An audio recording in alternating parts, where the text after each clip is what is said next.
સુરતના ડિંડોલી વિસ્તારમાં 3 વર્ષના બાળકને ઝાડા ઉલટી થતા 108 એમ્બ્યુલન્સમાં બાળક મોતને ભેટ્યું।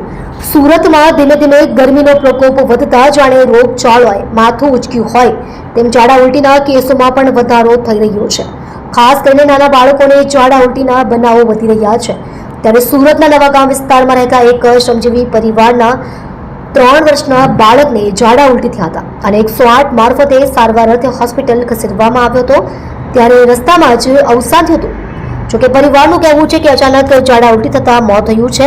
હાલ તપાસ શરૂ છે। તમે જોઈ રહ્યા છો કેપી ન્યૂઝ ચેનલ રફીક शेखની સાથે।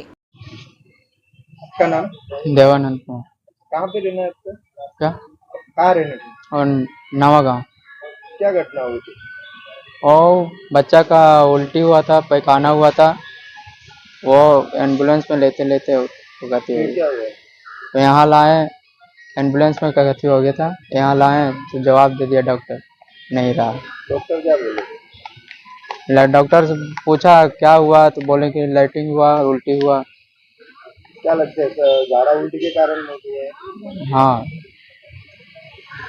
क्या उम्र के बच्चे के नाम क्या था? 3 साल उम्र था, शिवम नाम था। मूल कहाँ के रहने वाले? क्या?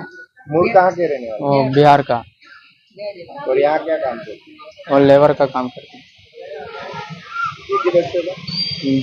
3 बच्चा है, एक लड़की 2 लड़का था। कोई बड़ा ये